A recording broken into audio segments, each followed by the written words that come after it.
Bem-vindos! Estamos aqui para mais uma vez cultuarmos ao Senhor. Vamos orar, mas antes da oração eu quero te lembrar que hoje é um culto de ceia. Então, a nossa atmosfera espiritual precisa estar voltada para essa situação incrível, para essa celebração, para essa lembrança, para esse memorial. Por que isso é importante? Porque nos remete ao ponto de partida da nossa salvação. A nossa salvação, a nossa esperança, em tudo aquilo que nós cremos de maior, de melhor, de eterno, está baseada na cruz do nosso Senhor Jesus Cristo. E Ele nos fez lembrar da cruz participando da Santa Ceia. E é o que nós vamos fazer hoje. Então eu acredito que você já deve ter preparado tudo aí. Eu vou mostrar aqui para você. Nós já temos aqui também a preparação do nosso elemento, que foi feito com muito carinho, e para nós é um privilégio participarmos da mesa do Senhor, tá bem? Então, se você ainda não preparou, corre lá e prepara tudo, porque nós vamos participar juntos desse momento tão solene, tão incrível. Oremos.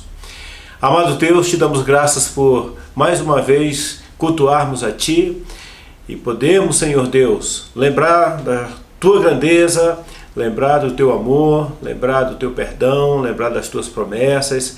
São tantas virtudes, tantos valores, tantas maravilhas que vêm do Senhor para as nossas vidas, para todos os momentos que nós podemos, Senhor Deus, vibrar na Tua presença. Receba esse culto, Pai. Em especial, nos ajude a termos um entendimento mais profundo, mais incrível, Senhor, da Santa Ceia.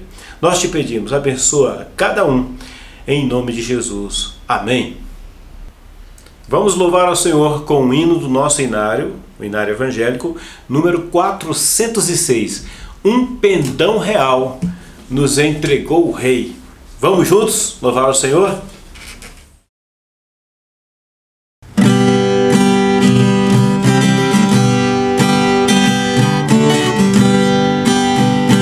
Um pendão real vos entregou o Rei, Senhor dos altos céus. Corajosos, pois, e firmes combatei, por Cristo eterno Deus, com valor, sem temor, por Cristo prontos a sofrer. Bem alto erguei o seu pendão, firme sempre até morrer. Eis formado já os negros batalhões do grande usurpador. Revelai-vos hoje, bravos campeões, nas hostes do Senhor, com valor, sem temor, por Cristo prontos a sofrer.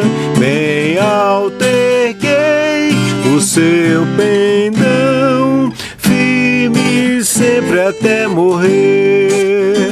Quem a Cristo segue sem esmorecer, na luta porfiar, galardão glorioso tem de receber no seu celeste lar, com valor, sem temor, por Cristo prontos a sofrer.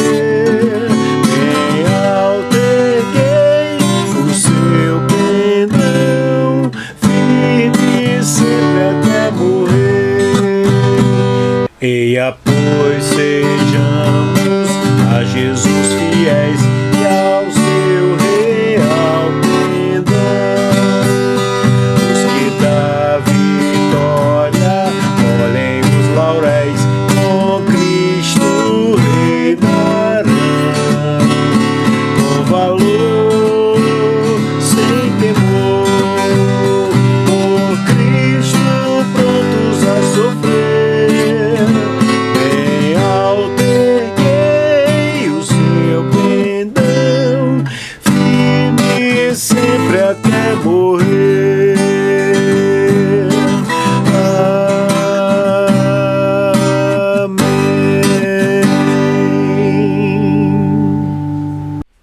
agora eu convido você a abrir a sua antífona no número 43 e nós vamos ler como de costume, tá bem?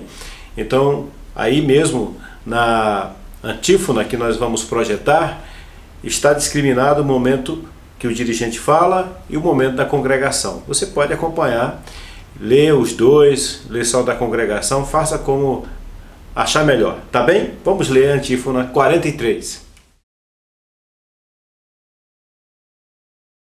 Bem-aventurado aquele cuja iniquidade é perdoada, cujo pecado é coberto. Bem-aventurado o homem a quem o Senhor não atribui iniquidade e em cujo espírito não há dolo. Confessei-te o meu pecado e a minha iniquidade não mais ocultei. Disse, confessarei ao Senhor as minhas transgressões, e tu perdoaste a iniquidade do meu pecado. Instruir-te-ei e te ensinarei o caminho que deves seguir, e sob as minhas vistas te darei conselho. Muito sofrimento terá de curtir o ímpio, mas o que confia no Senhor, a misericórdia o assistirá. Alegrai-vos no Senhor e regozijai-vos, ó justos, exultai, vós todos que sois retos de coração. E agora, motivados pela leitura que acabamos de fazer, vamos pedir perdão ao Senhor. Lembrando do que Paulo nos ensinou, examine-se, pois, o homem a si mesmo, e assim coma do pão e beba do cálice.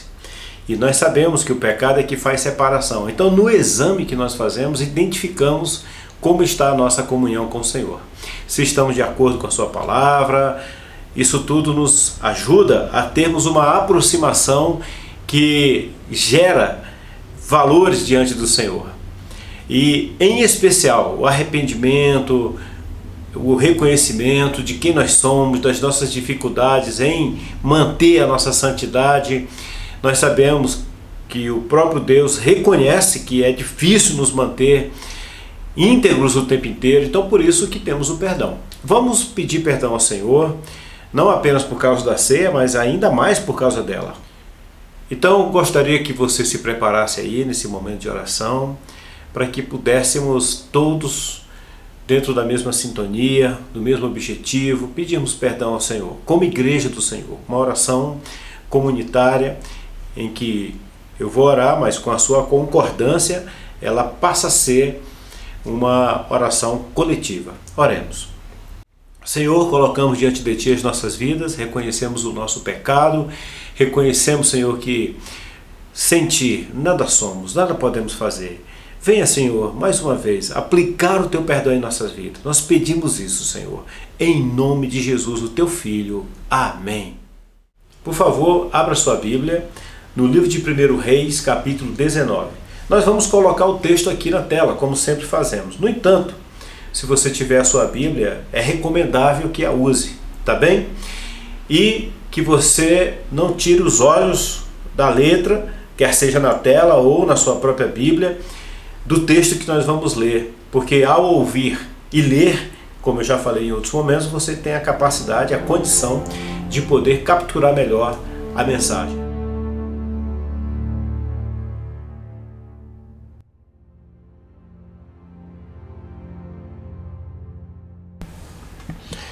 Acabe fez saber a Jezabel tudo quanto Elias havia feito e como matara todos os profetas à espada. Então Jezabel mandou um mensageiro a Elias a dizer-lhe: façam meus deuses como lhes aprouver, se amanhã, a estas horas, não fizer eu a tua vida como fizestes a cada um deles. Temendo, pois, Elias levantou-se e para salvar sua vida se foi, e chegou a Berseba, que pertence a Judá, e ali deixou o seu moço. Ele mesmo, porém, se foi ao deserto, caminho de um dia, e veio e se assentou debaixo de um zimbro e pediu para si a morte, e disse: basta, toma agora, ó Senhor, a minha alma, pois eu não sou melhor do que meus pais. Deitou-se e dormiu debaixo do zimbro, e eis que um anjo tocou e lhe disse: levanta-te e come. Olhou ele e viu junto à cabeceira um pão cozido sobre pedras, em brasas, e uma botija de água. Comeu, bebeu e tornou a dormir. Voltou segunda vez o anjo do Senhor, tocou-o e lhe disse: levanta-te e come, porque o caminho te será sobremodo longo. Levantou-se, pois, comeu e bebeu, e com a força daquela comida caminhou 40 dias e 40 noites até Horebe, o monte de Deus. Ali entrou numa caverna onde passou a noite, e eis que lhe veio a palavra do Senhor, e lhe disse: que fazes aqui, Elias?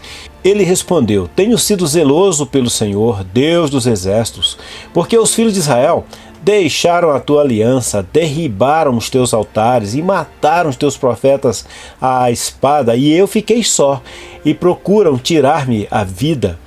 Disse-lhe Deus: sai e põe-te neste monte perante o Senhor. Eis que passava o Senhor, e um grande e forte vento fendia os montes e despedaçava as pedras diante do Senhor. Porém o Senhor não estava no vento. Depois do vento veio um terremoto, mas o Senhor não estava no terremoto. Depois do terremoto, um fogo, mas o Senhor não estava no fogo. E depois do fogo, um ciclo tranquilo e suave. Ouvindo Elias, envolveu o rosto no seu manto e saindo, pôs-se à entrada da caverna. Eis que lhe veio uma voz e lhe disse: que fazes aqui, Elias? Ele respondeu: tenho sido em extremo zeloso pelo Senhor, Deus dos exércitos, porque os filhos de Israel deixaram a tua aliança, derribaram os teus altares e mataram os teus profetas à espada. E eu fiquei só, e procuram tirar-me a vida. Disse-lhe o Senhor: vai, volta ao teu caminho para o deserto de Damasco, e em chegando lá, unge Azael, rei sobre a Síria, e Jeú, filho de Nise, ungirás, rei sobre Israel. E também Eliseu, filho de Safate, de Abel-Meolá, ungirás, profeta em teu lugar. O profeta Elias tem sido referência por milhares de anos quando o assunto é frustração.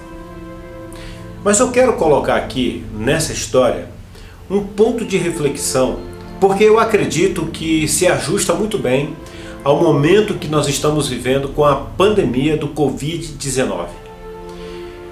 Muitos de nós estamos tendo a sensação de que precisamos nos isolar, temos que participar do isolamento para que possamos sobreviver a esse tempo difícil. Sabemos que as coisas não estão sendo construídas.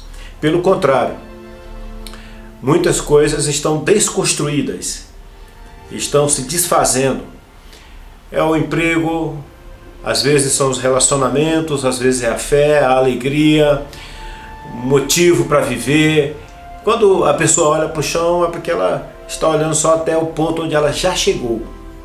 Já chegou. O chão é o lugar que ela já está. Mas nós podemos olhar para frente, apesar de tudo isso. E a história de Elias, ela é muito importante, porque vem de um homem de Deus. E vem de um homem que fez muitos sinais. No capítulo 18, Elias é um superstar. É claro que ele não tinha essa intenção. Estou falando porque ele fez muitas coisas ali. Eu vou relatar 3 aqui rapidamente. Ele ora em fogo do céu. Depois ele ora de novo em chuva do céu, uma terra que havia 3 anos não chovia. Depois ele corre mais do que a carruagem do rei, ele a pé passa do rei. O rei não é só a carruagem real, obviamente ele não ia ter um pangaré para puxá-lo. Com certeza a carruagem do rei era puxada ali pelo melhor cavalo. E Elias andando, correndo, melhor dizendo, passa da carruagem real. E eu poderia dizer outras partes do capítulo 18 para mostrar como Elias estava num momento muito bom, top, legal. Ele usou de humor para com os sacerdotes ou profetas de Baal, os 450 profetas de Baal, quando ele faz piada ali com eles, enquanto os profetas de Baal estão chorando e clamando e se cortando e orando, fazendo preces para Baal, descer o fogo do céu e nada acontece, Elias fica fazendo piada deles ali. Elias estava num momento muito bom da vida dele, com toda a estima no ponto mais alto. Mas ele recebe a notícia da rainha Jezabel, e aí entramos no capítulo 19, a rainha diz que vai matá-lo. E dá para ele 24 horas de vida. Fala, em 24 horas eu vou acabar com a tua vida. E Elias então, para escapar, para fugir da rainha, ele vai embora. E ele larga o seu moço. Ao largar o seu moço, ele decide caminhar sozinho, sem ajuda de ninguém. E ele queria morrer, simplesmente morrer, distante, sem ninguém saber onde ele estava, nem acompanhar, nem nada. Ele queria simplesmente desaparecer. E ele então vai numa caminhada para longe em busca de uma ocasião que ele possa morrer ou falar com o próprio Deus para tirar a vida dele. Mas o que eu quero colocar diante de vocês aqui, para nós analisarmos, é a frustração de Elias. No entanto, acontece algo no percurso, quando ele está fragilizado, que Deus manda alimento para ele. E com a força daquela comida, ele anda 40 dias e 40 noites. Lembrando que Elias não estava ali pela vontade de Deus. Elias não estava ali por causa de um direcionamento, um projeto de Deus, por causa da missão. Agora, a missão dele tinha ficado de lado. A missão que ele deveria ter para com a nação ficara de lado. Mas agora ele tinha um projeto pessoal dele. E não era um projeto legal. Ele estava focado no mal que acabara de acontecer à vida dele. O foco dele era só naquela situação que ele estava passando. Pois bem, apesar de Elias não estar fazendo o que Deus queria que ele o fizesse, Deus alimenta Elias e dá condições dele continuar caminhando. E Elias não volta para a sua missão. Ele não volta para Israel. Ele continua o caminho dele. Deus deu condições para ele fazer isso. Eu quero então mostrar para você algo interessante, como é que Deus ajuda uma pessoa que está na contramão da própria vontade de Deus. Por que Deus fez isso?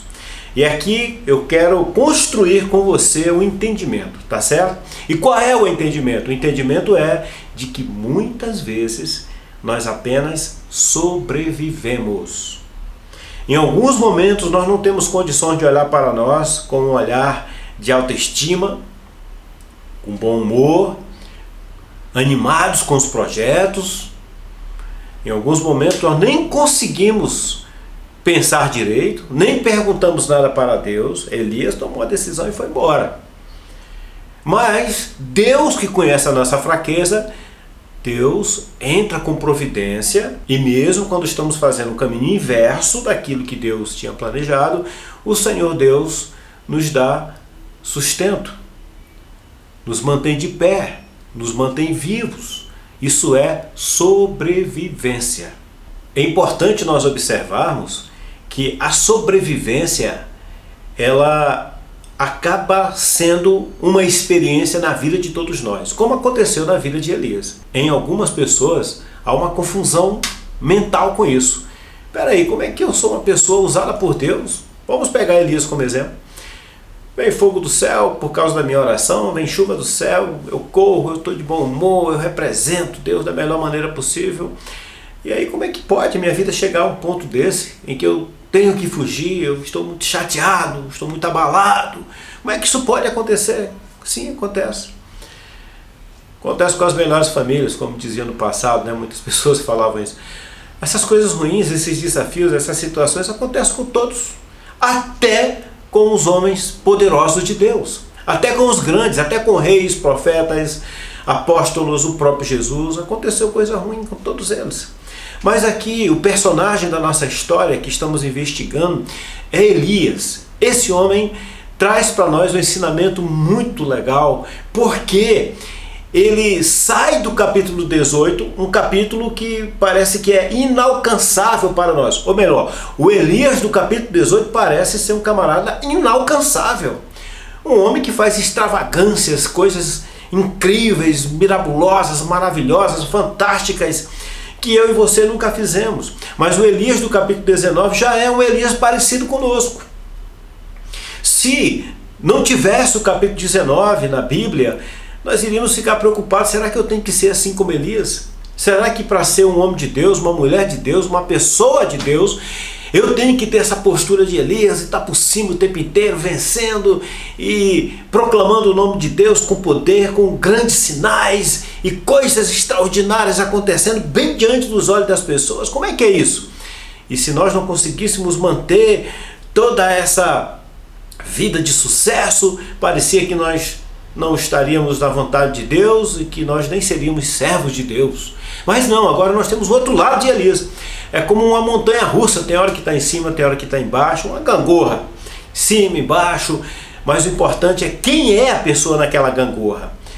O importante é quem é aquela pessoa naquela montanha russa. ela é uma pessoa que confia em Deus, não importa se ela está em cima ou embaixo, ela é de Deus. Não importa se você está em bons momentos ou em maus momentos, você é do Senhor, como Elias era do Senhor. Embora Elias não estivesse fazendo a vontade de Deus e ele estava fugindo, não era por rebeldia. Não, ele estava fugindo porque o medo dominara. Ele tinha enfrentado muitas coisas, mas até agora não tinha enfrentado o medo. Há muitos obstáculos na nossa vida que nós ainda não enfrentamos. Por exemplo, Davi, quando ele enfrentou o gigante, ele venceu.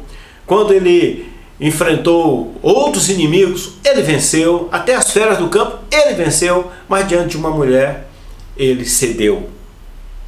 Porque quando você vence com uma certa sequência de acontecimentos de sucesso, parece que você é indestrutível, mas tem algo, é como se fosse o ponto fraco, é como se fosse o calcanhar de Aquiles. Quem conhece a história sabe do que eu estou dizendo, é a sua fraqueza. E aqui aconteceu com Elias. O medo desestabilizou as suas emoções, a sua vida, a ponto dele querer a morte. É claro que Elias, a Bíblia diz que o motivo da fuga foi realmente a ameaça de Jezabel. Isso está muito claro. Mas eu acredito que houve também uma grande frustração, porque na última parte do texto que nós lemos está dizendo que Elias fala o seguinte: Senhor, o pessoal não quer saber de ti não, o povo não quer saber de ti. Elias já tinha pregado, falado, anunciado e o povo não se convertia. Elias então estava certo de que o povo não queria saber nada de Deus. A missão dele era ajudar o povo a conhecer a Deus, ou o povo se aproximar de Deus e Deus se aproximar do povo. Essa era a missão de Elias. Então, se essa missão não tinha sucesso, ou não teve sucesso, Elias falou: o que eu estou fazendo aqui? Por isso que ele pediu a morte. Então juntou o medo com a frustração, o levou a um pedido de morte, aniquilamento, fechar aquele ciclo na vida dele definitivamente. Mas o Senhor, aqui eu quero colocar a sua atenção, o fato do Senhor alimentar Elias. É aqui que eu quero que a sua atenção fique. O resto das partes que eu estou citando é para colaborar com o texto, mas a parte principal é quando o Senhor alimenta Elias para que ele possa se manter vivo. E olha, guarde isso que eu vou dizer. Muitas vezes a sobrevivência é uma bênção disfarçada. Como assim, pastor? Porque quando você sobrevive, você está preservado. Para quando a bênção chegar, você está vivo. Você está em condições de receber a bênção. A sobrevivência tem a ver com um tempo que nós não frutificamos, não produzimos, coisas boas não acontecem. Pelo contrário, às vezes só acontecem coisas ruins. Mas por que eu estou chamando de sobrevivência? Porque você está vivo. Por isso que eu estou usando esse termo sobrevivência. E você vai entender melhor com o andamento da mensagem. Olha, às vezes as pessoas não sabem que quando elas dão passos para trás por causa das circunstâncias, quer sejam frustrações, quer sejam dificuldades, e quer sejam coisas até biológicas mesmo, da nossa composição, do jeito que nós somos, porque tem pessoas que têm tudo certo na vida dela, mas mesmo assim elas vivem tristes. Então isso é fisiológico, isso é da composição natural da pessoa. Seja como for, se nós não segurarmos a onda, deixa eu usar essa expressão aqui, se nós não segurarmos a situação, se nós não respirarmos fundo, se nós não aceitarmos que tem momento que eu só preciso sobreviver, nós vamos fazer bobagem, dizer o que não se deve dizer, fazer o que não se deve fazer, ficar irritado, inquieto, tomar decisões erradas, equivocadas, e aí pronto, nós estragamos tudo. E aí quando lá na frente chegar a oportunidade, quando Deus vir ao nosso encontro para nos ajudar, aí nós já perdemos o time, perdemos a oportunidade, perdemos o momento de Deus agir, porque nós lá atrás estragamos tudo. Então tem hora que nós temos que respirar fundo. A bênção muitas vezes é da sobrevivência. A bênção nem sempre é da solução. A bênção nem sempre é da volta por cima. A bênção nem sempre é do sucesso. A bênção nem sempre é da resposta da oração atendida. A bênção muitas vezes é da sobrevivência. E a sobrevivência tem seu valor. Deus poderia muito bem livrá-lo de Jezabel, como o Senhor já fez com muitos dos seus servos. Mas naquele momento, o próprio Elias fugiu. Ele não perguntou para Deus, ele fugiu. Foi ele mesmo que colocou o fim no grande projeto, na grande causa missionária dele. Foi ele mesmo. Lá na frente Deus recupera ele, o traz de volta. Nós vamos ver que não era para ele ter parado. Mas o que eu quero dizer é que nem sempre os outros são culpados. Olha só, os outros podem até tentar. E às vezes eles conseguem porque nós permitimos.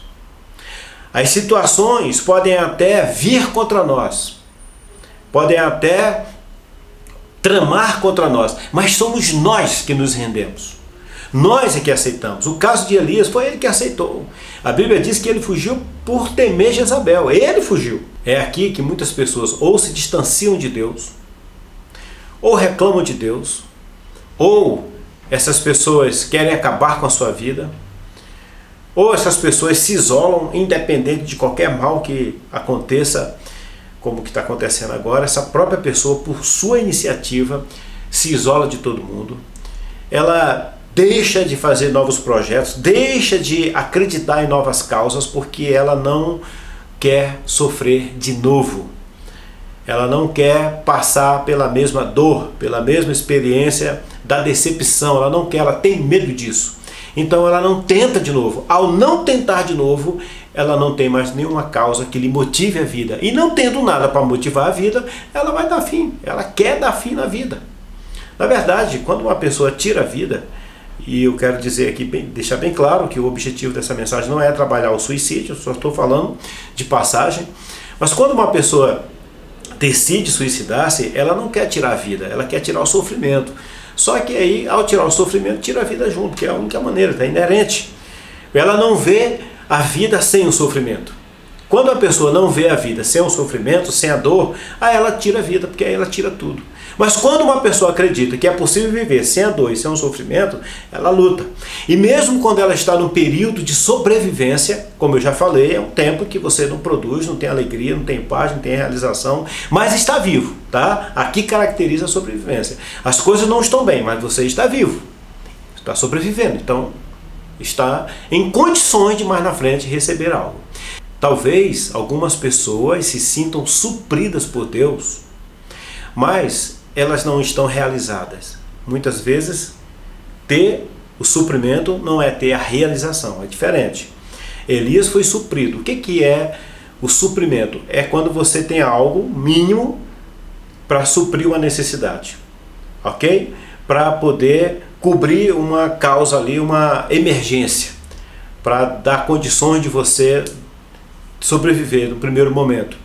Então Elias foi suprido. Em alguns momentos Deus nos supre, mas Deus ainda não fez tudo por nós. Deus ainda não deu a bênção total. Deus ainda não realizou todo o projeto que tinha na nossa vida. Tá bem? E nesse momento nós precisamos ter uma clareza, porque é possível que muitas pessoas que estão me ouvindo, ou vão me ouvir em outro momento, talvez pense: Deus já me deu tudo. Ah, não, a minha vida não vai ser melhor do que esta. Cuidado por achar que Deus já fez tudo na tua vida. Às vezes nós não estamos preparados para ter a bênção do Senhor total. E precisa de um período para que isso aconteça. Precisa do momento certo. Tá bem? Então, muitas pessoas talvez desinteressem em buscar a Deus porque elas acham que não tem mais o que receber. Mas você sabe que Deus ainda vai fazer coisas preciosas na sua vida. Elias, nesse momento da sobrevivência, não tinha ideia de que Deus ainda o usaria poderosamente. Aliás, Deus faria na vida dele, por meio da vida dele e na vida dele mesmo, muito mais do que ele imaginou. Muito mais.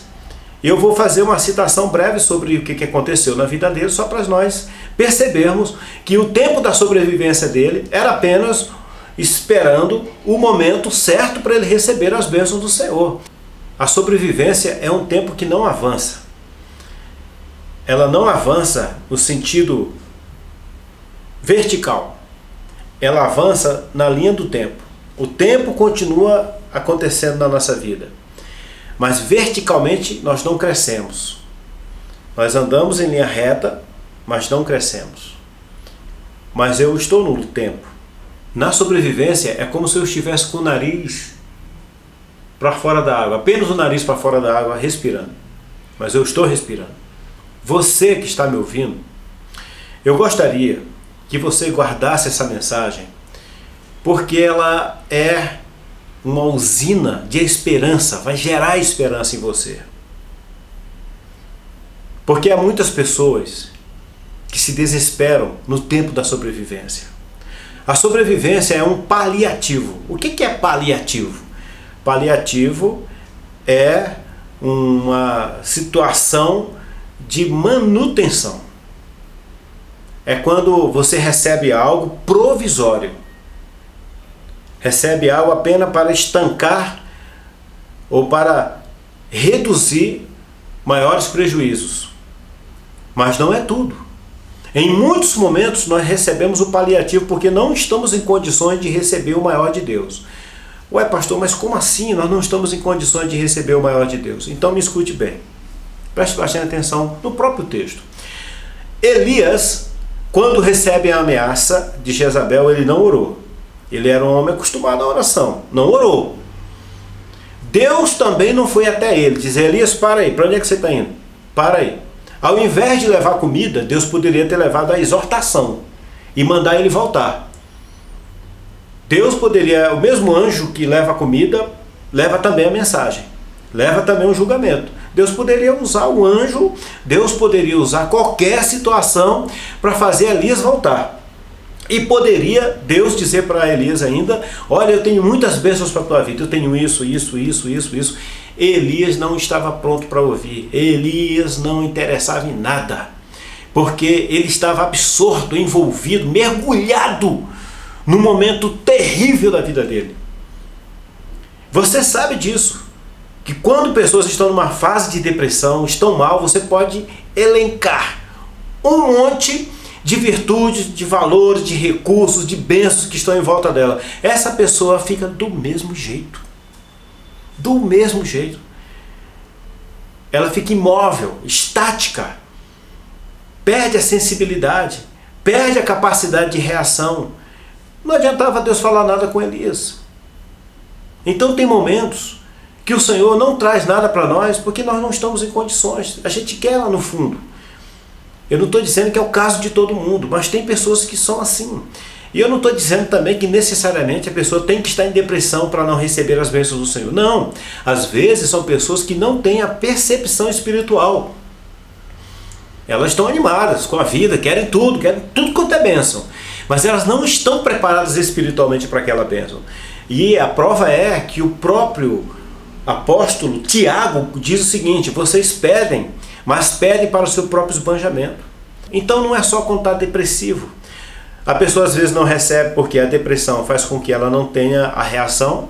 Em segundo momento, ou é porque ela vai usar somente para projetar a si mesma, e por outras razões, por vaidade, ela só quer a bênção do Senhor, mas não quer o Senhor. Então tem uma série de situações. Então, seja como for, ela não está preparada. Seja como for, a bênção do Senhor vai esperar por mais um tempo. É o tempo da sobrevivência. A sobrevivência é uma bênção? É uma bênção. E eu quero colocar aqui para você por que ela é uma bênção. O bom seria se nós estivéssemos sempre recebendo sucesso, recebendo bênçãos do Senhor, as bênçãos materiais, não a bênção necessariamente da sobrevivência, mas a bênção material, a bênção da alegria, da cura. Era bom demais se só isso acontecesse, mas tem um momento da bênção da sobrevivência. E por que a sobrevivência é uma bênção? Primeiro, porque na sobrevivência nós conhecemos o nosso limite. Elias era um homem poderoso para muita coisa, mas para o medo ele não era. Ele não reagia bem ao medo. Tem pessoas que estão disparados em conseguir, em fazer, em vencer, em ultrapassar barreiras, em superar obstáculos, etc. Mas tem um momento que ela se engancha, que ela trava. Ali ela parou. São pessoas que estão conhecendo o seu limite. Ninguém entra num estágio de sobrevivência, ou seja, para de produzir porque quer. Alguma coisa parou ela. No caso de Elias, ele se parou, mas por causa de um motivo. Teve um motivo, teve uma causa. Seja como for, aquela causa acionou o que tinha dentro de Elias, que lhe travou. Muitas coisas acontecem na nossa vida que elas em si mesmas não são tão grandes assim. O problema é o que elas geram dentro de nós. O problema é como nós vamos reagir àquilo. Então, no tempo de sobrevivência, nós conhecemos a nós mesmos. Isso é uma bênção, porque eu sei qual é o meu limite. Eu sei qual é a minha tolerância para alguns assuntos da vida. Só Deus conhece os nossos limites. Só Deus sabe o tempo certo de trabalhar com cada um de nós. O segundo, a sobrevivência se torna uma bênção para nós quando nós podemos perceber a real situação. Podemos ter um diagnóstico, um entendimento do que realmente está acontecendo. Isso é muito importante, porque quando nós estamos sobrevivendo, é o momento em que eu paro e eu tenho tempo para digerir as informações, eu posso fazer uma análise da minha vida. Elias fez uma análise.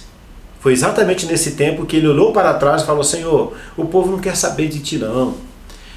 O povo não quer te adorar. Eu já falei tanto. E olha, eles mataram os outros profetas e querem matar a mim também.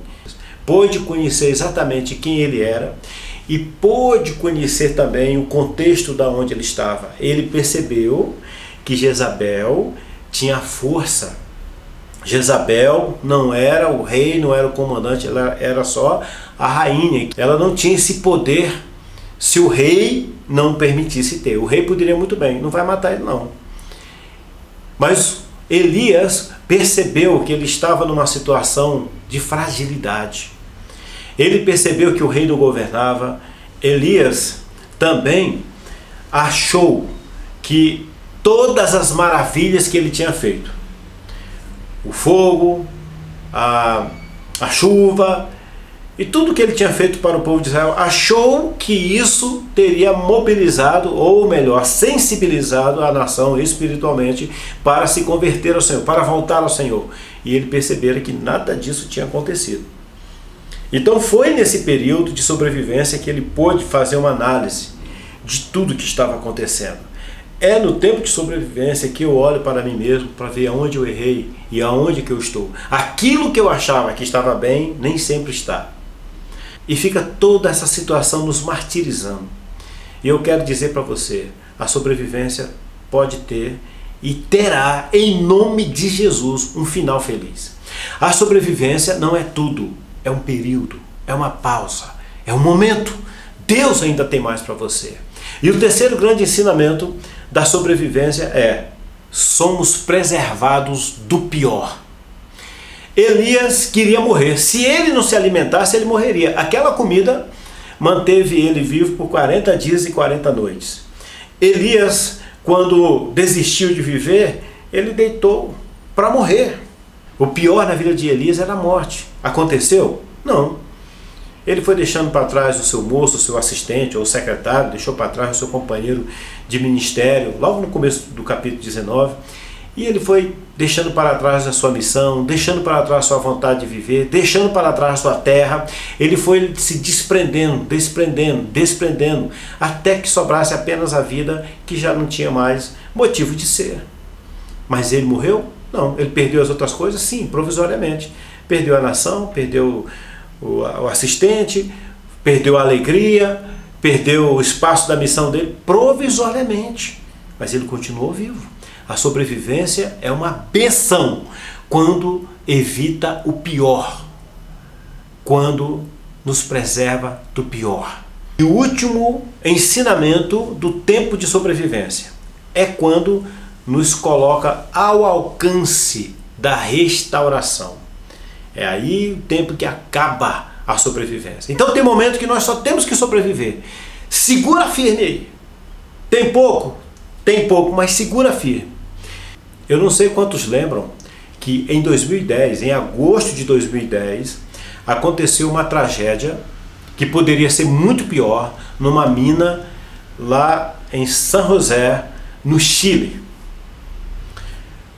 33 mineiros ficaram a 700 metros da superfície da terra por 70 dias. 70 dias, com pouca comida. A comida que eles tinham levado era só para o tempo normal que eles iam ficar lá e teriam que voltar.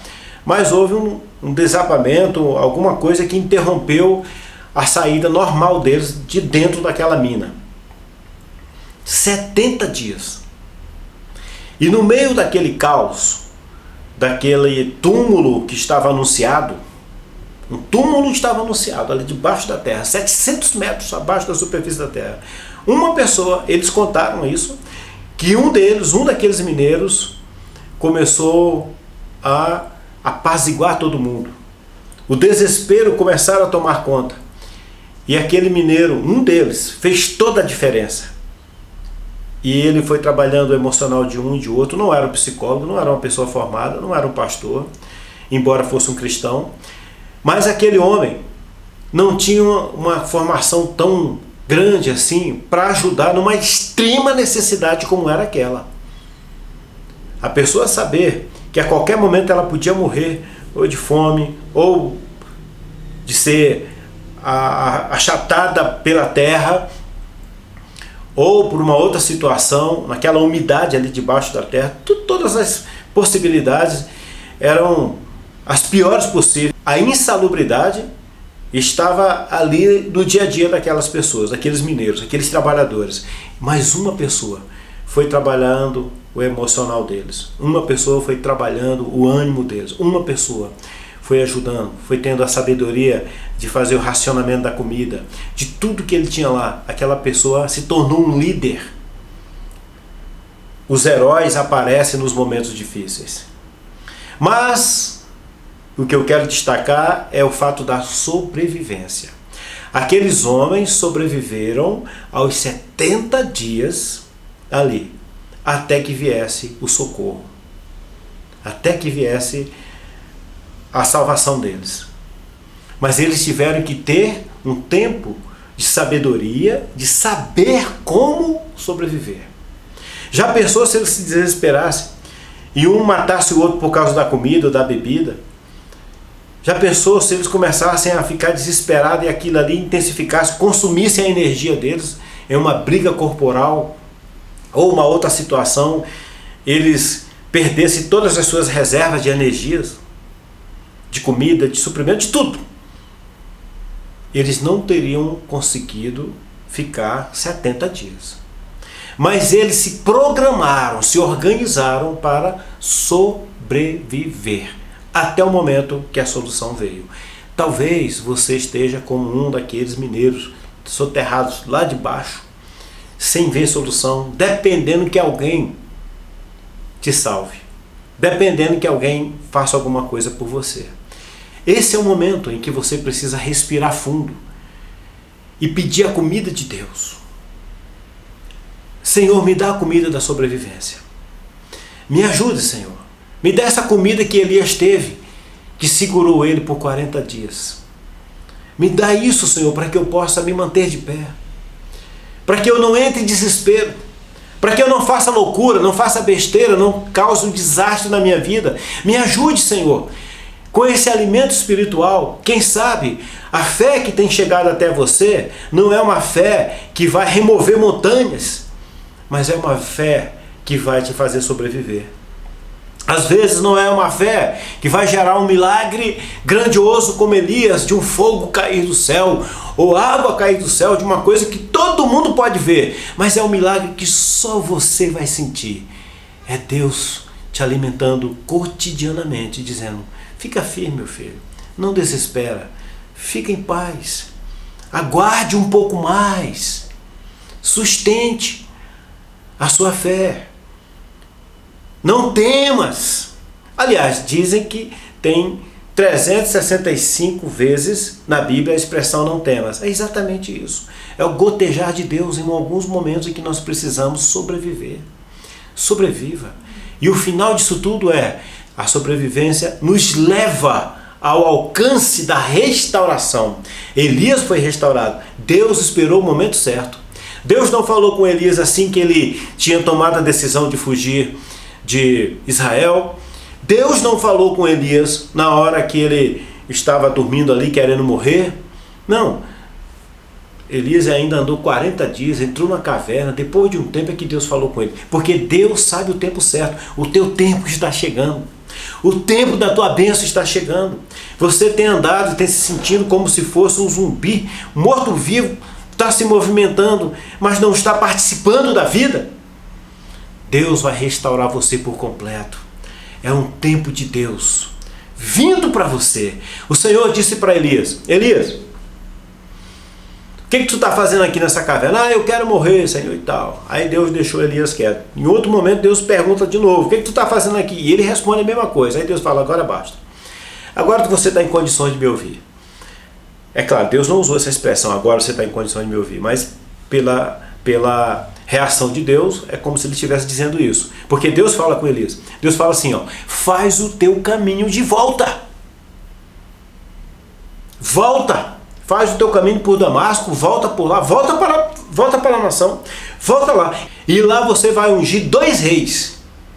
Um homem que achou que a vida estava massacrada, um homem que achou que ele estava por baixo, agora ele seria um instrumento de Deus, do ser mais poderoso do universo, para poder designar o ser mais poderoso de 2 nações, ou os seres, os homens mais poderosos de 2 nações.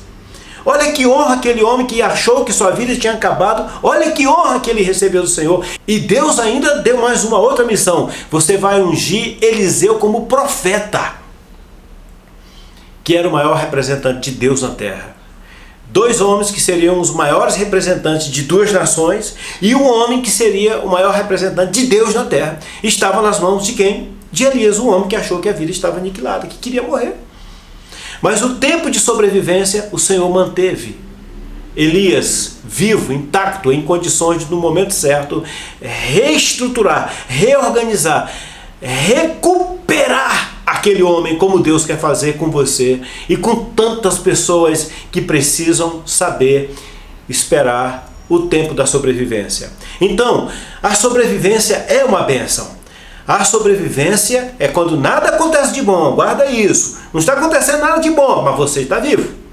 A sobrevivência é uma bênção disfarçada. Por que ela é disfarçada? Porque parece que ela não é uma bênção, mas é uma bênção na sua vida.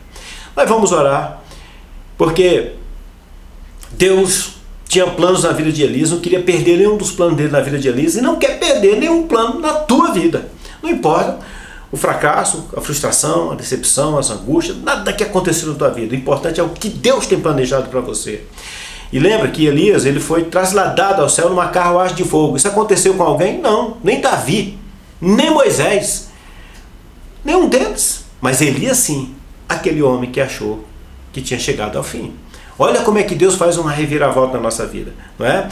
Então digamos que em alguns momentos nós temos que ficar em banho-maria espiritual, tá bem?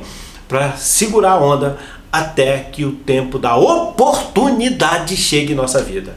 Eu quero orar por você porque eu acredito que Deus colocou essa mensagem no meu coração para gerar esperança ao teu coração. Porque em alguns momentos nós achamos que só estamos esperando o fim chegar, não é? A tragédia acontecer. Não, meu amigo, não. Você está aí, ó, vivinho, com o nariz de fora da água aqui, só para esperar o momento da bênção. Não é da maldição, não é da destruição, é da bênção de Deus na tua vida. Segura aí, segura, porque a tua bênção vai chegar. Vamos orar? Senhor Deus, colocamos diante de Ti a vida de cada um dos que ouvem essa mensagem. O Senhor sabe exatamente, assim como sabia exatamente o que se passaram com Elias, o Senhor sabe o que se passa com cada um de nós. Nos ajude, Senhor, aquelas pessoas que acham que o Senhor esqueceu delas, acham que nada de bom vai acontecer, tudo que elas fazem não dá certo, e muitas vezes, Senhor, nós começamos a trazer esses pensamentos, essas observações para dentro de nós. Nos ajude a ter a real situação, a percepção da real situação, não daquilo que nós inventamos, mas daquilo que é real, e possamos perceber. Realmente, somos limitados. Realmente, nem tudo que fizemos deu certo. Realmente, tomamos algumas decisões equivocadas. Isso é verdade. Mas a verdade é que estamos, Senhor Deus, vivos, esperando a oportunidade de um tempo novo chegar. E o Senhor Deus vai recuperar todas as coisas. Até a própria decisão de Elias, que foi contra a vontade de Deus. Aquela decisão não foi de Deus, mas o Senhor o perdoou. O Senhor restaurou a si mesmo. Pessoas que tomaram decisões erradas, o Senhor vai recolocá-las no caminho que elas devem andar. O Senhor tem momentos novos para a sua igreja, para o seu povo. Nós oramos, Senhor, e eu peço, injeta ânimo no teu povo, coragem, injeta esperança. Aqueles que tiveram que esperar um pouco mais, seja quais forem as razões, que esperem com paciência. Como diz a tua palavra, esperei com confiança, esperei com paciência pelo Senhor. Tudo isso, Senhor, a espera tem a ver com o tempo, e nós esperamos tudo no Senhor. Oramos em nome de Jesus. Amém. Para nos preparar para a ceia do Senhor, vamos cantar o hino 36, Alvo ainda mais que a neve.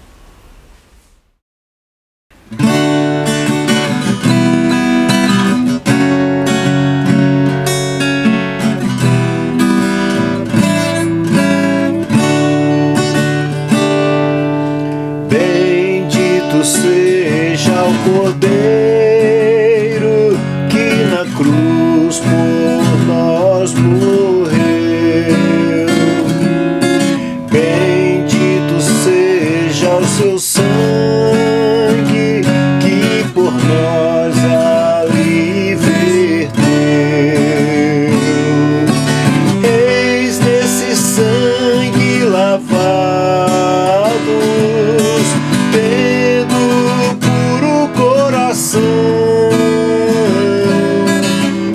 os pecadores remidos que perante Deus estão. Alvo ainda mais que a neve, alvo ainda mais que a neve. Sim, nesse sangue lavado, ó meu Jesus, ficarei. Quão espinhosa coroa que Jesus por nós levou. Ó, quão profundas as chagas que nos provam quanto amor. Eis nessas chagas purezas para o maior pecador, a quem mais alvo que a neve o teu sangue faz, Senhor. Alvo ainda mais que a neve, alvo ainda mais que a neve. Sim, nesse sangue lavado, ó meu Jesus, ficarei. Se nós a ti confessarmos e seguirmos tua luz, tu não somente perdoas, purificas, ó Jesus. Lavas-te todo pecado, que maravilhas de amor. A nós mais salvo que a neve, o teu sangue faz.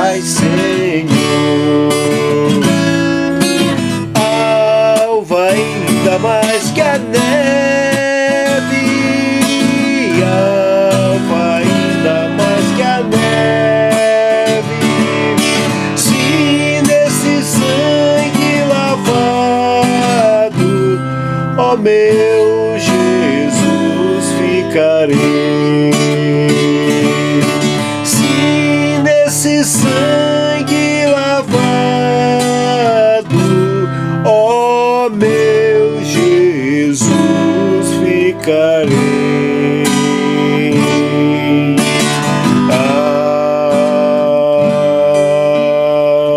Amém.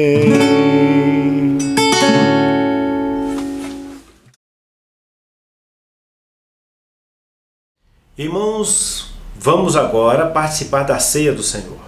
Eu acredito que você já preparou os elementos aí na sua casa, o pão e o cálice. E olha, eu sei, muito mais por estarmos distantes, nós não conseguimos criar aquele ambiente de alegria, de louvor e de adoração que o Senhor merece. Eu sei, quando nós estamos juntos é como uma brasa que se junta, ela fica mais forte, o fogo fica aceso. No entanto, eu gostaria que você buscasse no fundo do seu coração um entendimento, uma lembrança. Tenta abrir mais a sua mente da maneira possível. Vamos lembrar do porquê participamos da mesa do Senhor. Lembrar do sacrifício de Jesus e do amor dele para conosco. Quando a Bíblia coloca o sofrimento de Jesus, não é apenas para nós olhar e falar, puxa vida, como ele sofreu. Puxa vida, que coisa, que pessoas cruéis fizeram tanta coisa ruim para o nosso Salvador. Ah, coitado dele, como ele sofreu. Não, não é só para isso não. Tem o segundo olhar, tem a segunda compreensão, o segundo entendimento, que é o mais importante. É para nós lembrarmos o tamanho do amor. Um amor que suportou a cruz. O próprio Jesus falou, ninguém tem maior amor do que aquele que dá a sua própria vida. Tá bem? Eu vou lembrar do sofrimento? Vou. Quem é que gosta de ter espinho na sua fronte, na sua testa? Ninguém gosta, todo mundo sabe que dói. Todo mundo sabe que dói perfurar a mão, o braço, chicotadas, é claro. E nós temos que lembrar disso. Mas eu lembro disso para poder perceber a grandeza do amor de Deus. Então nós vamos participar da ceia com essa perspectiva do amor, tá bem? E quem é que pode participar da mesa? Não sou eu que vou designar, determinar, vasculhar, fiscalizar a vida de ninguém. A Bíblia diz que cada um examine a si mesmo. Agora a Bíblia diz, o apóstolo Paulo fala que quem come e bebe sem entender o que está fazendo, está comendo e bebendo maldição para si mesmo. Então é importante que não faça de qualquer jeito. Não coma o pão e não beba o cálice como um amuleto. Vou comer isso aqui que eu vou ficar com o corpo blindado, o diabo vai passar longe. Isso não existe. Olha, você vai comer do pão e beber do cálice se você tiver em 3 situações que eu vou te falar. Para quem que Jesus deu a ceia? Não foi para os seus discípulos? Então, os discípulos são aqueles que aprendem de Jesus. Porque discípulo tem a ver com aluno, tá certo? Então, aluno é aquele que aprende. Você está aprendendo de Jesus ou consigo mesmo? Porque tem gente que aprende com ela mesma. Isso é verdade. Tem gente que fala assim, a Bíblia está dizendo tal coisa, mas não é bem assim não, de Deus é amor. É não sei o que, todas as religiões salvam. Tudo. Quem foi que disse isso? É você que está falando. Então você não aprendeu de Jesus. Porque se toda religião salvasse, para que Jesus veio? Se já existia tantas religiões. Então isso aí já é uma falácia, já é uma coisa que você tem que tirar da sua vida. Tá bom? Esse entendimento aí está te levando à ruína.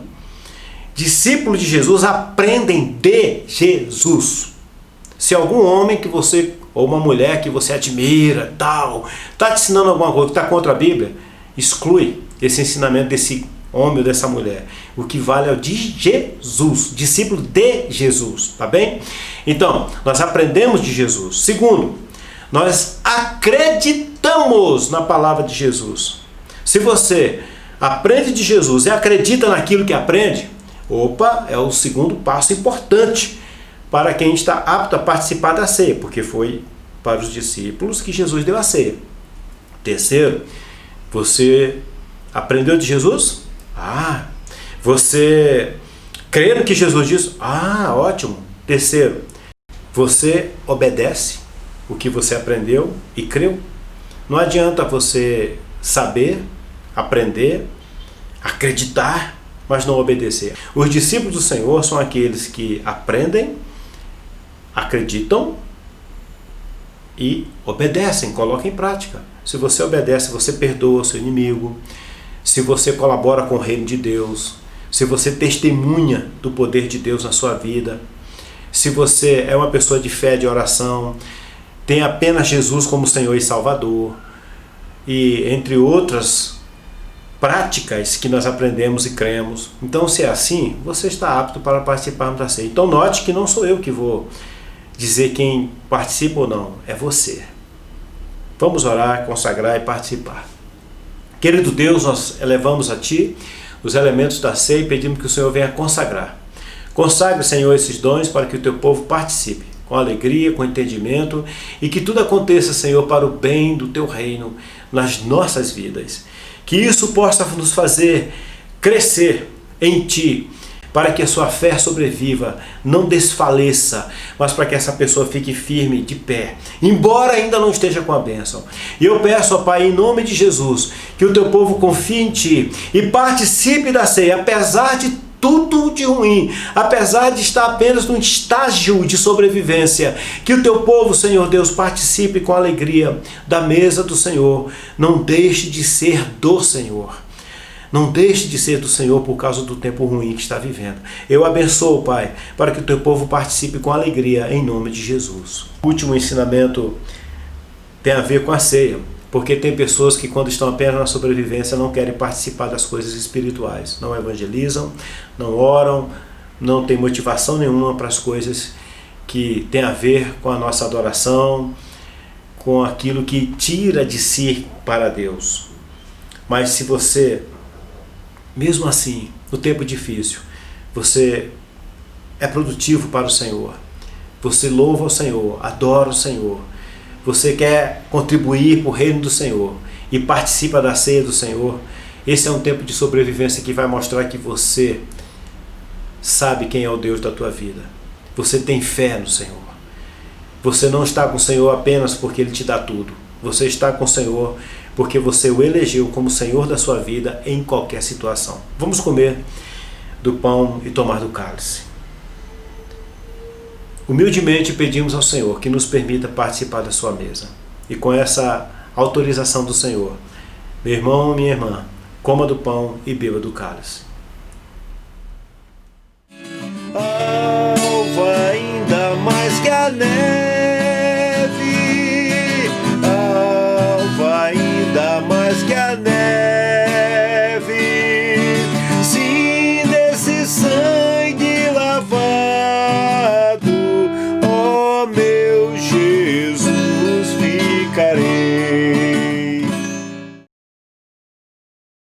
Quando estamos nos cultos presenciais, primeiro as pessoas levam os dízimos e ofertas e depositam no gasofilácio. Aí depois é que consagramos. No culto online nós temos tido uma prática diferente.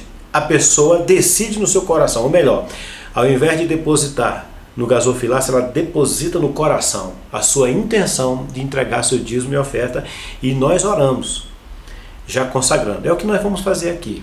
Se você está pronto para entregar seu dízimo, sua oferta, se é o tempo de você receber o seu pagamento, que cada um tem seu momento, seu dia, mas se essa é a sua ocasião e você tem aí uma oferta também, além do dízimo, seja como for, nós vamos orar e consagrar.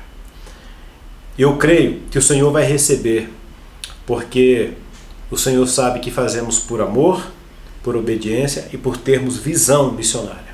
E por sabermos que, acima de tudo, é um privilégio colaborarmos com a missão para que ela se mantenha e também se expanda. Vamos orar. Senhor, consagramos os dízimos e ofertas, te agradecemos, Senhor, pela bondade do Senhor para conosco, pelo teu cuidado, porque tudo que chega até a nós é por sua permissão e porque o Senhor trabalhou por nós, nos deu as condições favoráveis. E nós, em gratidão, não apenas em gratidão, mas também em agradecimento, por amor, por termos visão, nós consagramos os dízimos e ofertas. Pedimos que o Senhor aceite, Senhor, isso como algo que fazemos de coração e queremos que a tua igreja se mantenha. Todos os trabalhos, Senhor Deus, se fortaleçam e até cresçam.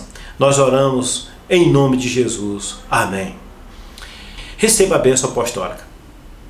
Que a graça maravilhosa do nosso Senhor Jesus Cristo, O amor de Deus, a comunhão e a consolação do Espírito Santo permaneçam em nossas vidas e todos digam amém.